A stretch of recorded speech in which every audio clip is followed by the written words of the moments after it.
Oke baik saudara, kita lanjutkan diskusi yang cukup menarik ini pada malam hari ini yang kata Prof Yuli ini cukup mendung ya. Oke baik, balik lagi kepada pertanyaan saya sebelumnya Pak Imam terkait masukan yang sudah diberikan oleh Prof Yuli.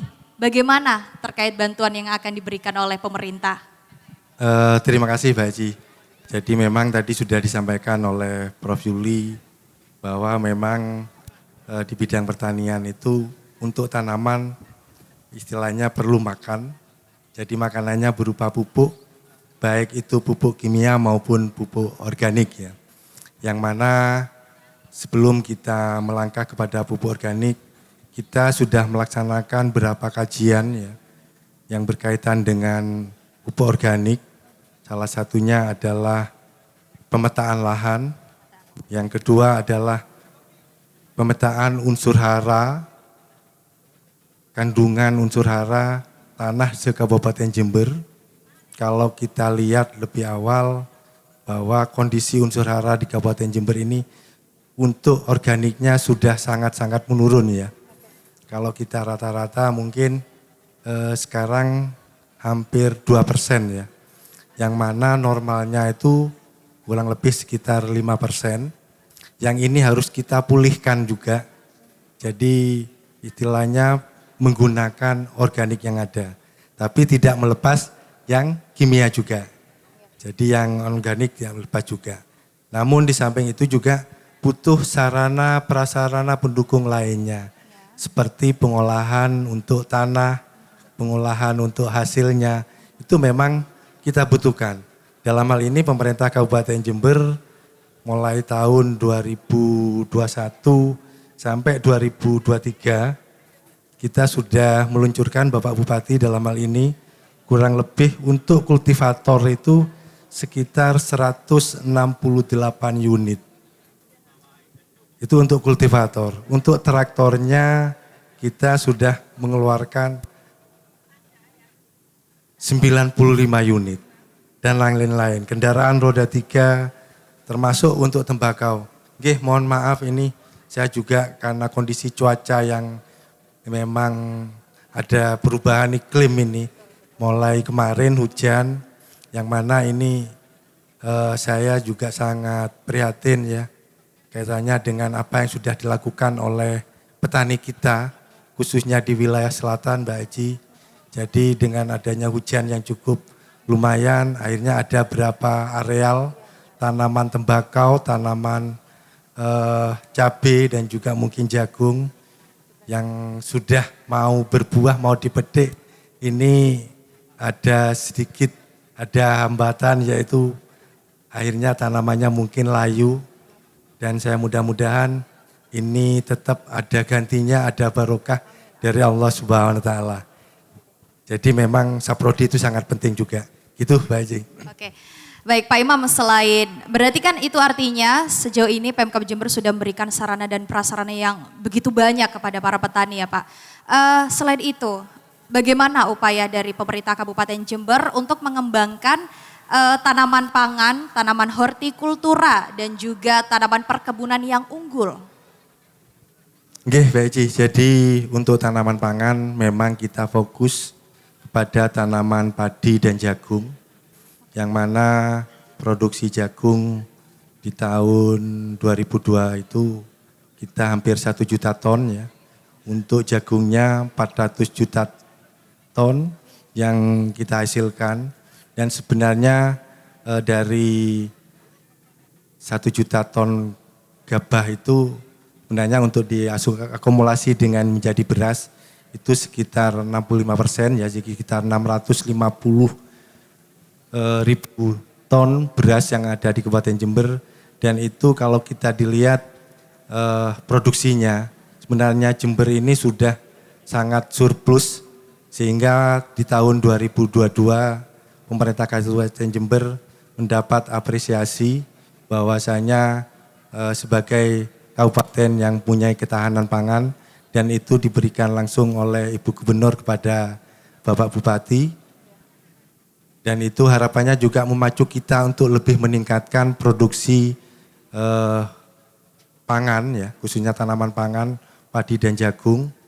Dan itu untuk lebih ditingkatkan karena rata-rata kita untuk padi itu masih kalah ya jika dibandingkan dengan mungkin kabupaten yang ada di sebelah barat maupun Jawa Tengah. Kita masih berkutat di kurang lebih per hektarnya 6,1 ton. Jadi itu walaupun di Kabupaten Jember ini sudah ada yang 8 ton, 9 ton, tapi juga ada yang 4-5 ton itu di daerah utara.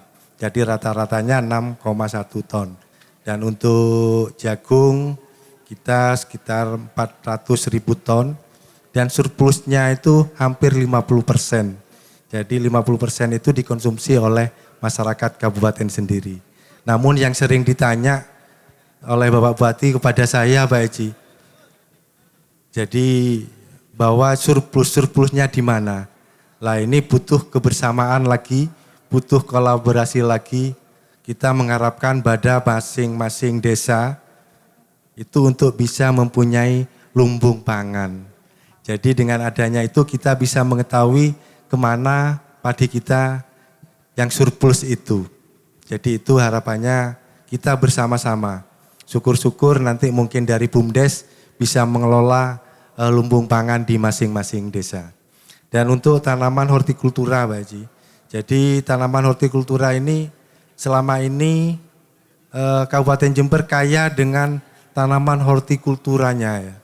Namun kenapa kok Kabupaten Jember tidak punya identitas ya?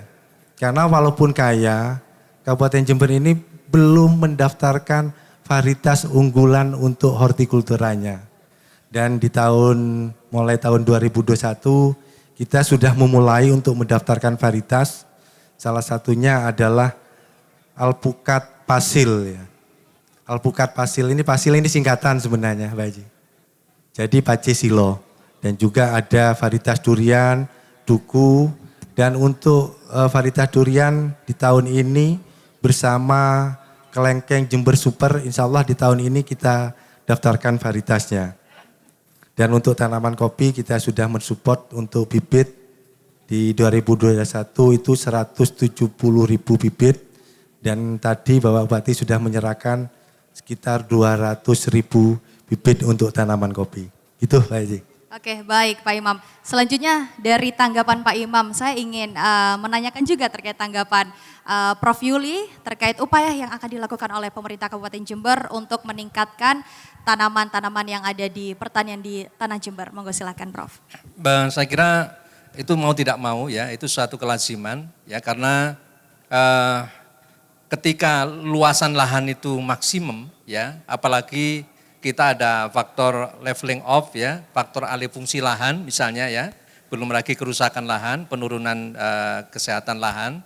Jadi alih fungsi lahan yang tidak bisa dipungkiri karena pembangunan infrastruktur ya, perumahan ya, kemudian belum lagi juga adanya faktor-faktor lain ya, termasuk juga alih fungsi dari lahan pangan menjadi lahan non pangan ya, dan seterusnya. Ini mau tidak mau harus ada upaya intensifikasi. Intensifikasi salah satunya adalah dengan pengembangan bibit unggul atau varietas unggul. Ini mau tidak mau agar apa? Dalam luasan lahan yang sama ini diperoleh hasil yang lebih tinggi ya. Nah, ini memang harus dikembangkan ya. Maka ini peran dari para inventor ya, para pemulia tanaman ini menjadi sangat penting. Nah, tentu juga harus dilihat bagaimana karakteristik spesifik dan juga agroklimatologi di Kabupaten Jember ini. Untuk Jember juga saya kira juga dengan perguruan tinggi yang lain yang ada di Jember juga sudah punya database terkait dengan karakteristik lahan di masing-masing wilayah yang ada di sekitar Jember ini. Sehingga memang tidak semua varietas itu cocok ditanam di semua lahan. Nah, itu satu. Nah, kemudian terkait dengan itu, maka mau tidak mau teknologi ini menjadi satu kebutuhan. Jadi bertani dengan teknologi itu tentu hasilnya akan berbeda ya. Nah, tentu teknologi yang berbasis pada kearifan lokal. Ingat bahwa zaman dulu ya, sebelum ada banyak teknologi, para petani kita happy. Penyakit belum begitu banyak seperti sekarang. Sekarang begitu banyak obat macam-macam, penyakit juga macam-macam juga. Maka dari itu teknologi yang dikembangkan dengan tetap berbasis pada kearifan lokal. Atau kalau kami ya dari Unta Jember itu nyebutnya glokalisasi. Ya, glokalisasi itu bagaimana kita tetap mengglobal ya, tapi dengan memperhatikan kearifan lokal. Ya, kira-kira begitu. Ya, Mbak Aci. Baik, terima kasih Prof. Yuli atas tanggapannya. Berarti dari seluruh perbincangan kita yang sudah dibicarakan dari awal sampai akhir ini, itu berarti untuk mencapai produktivitas pertanian di tanah Jember tercinta ini perlu adanya sinergi, kolaborasi dan akselerasi dari semua pihak ya. Tidak hanya dari OPD tapi untuk juga seluruh masyarakat khususnya bagi para petani. Betul begitu ya? Betul, betul. Oke, baik. Terima kasih waktunya kepada Pak Imam dan juga Prof. Yuli. Terima kasih, Baik, Mbak Aci. saudara, tidak terasa sudah berjalan cukup panjang perbincangan tentang pertanian ini. Semoga dari apa yang sudah diperbincangkan ini dapat memberikan manfaat bagi kita semua, khususnya bagi para pemangku kebijakan di bidang pertanian dan juga para petani. Saya Aci Wilfa mewakili seluruh kerabat kerja yang bertugas pamit undur diri. Terima kasih atas kebersamaan Anda. Selamat malam, sampai jumpa. Wassalamualaikum warahmatullahi wabarakatuh. Waalaikumsalam.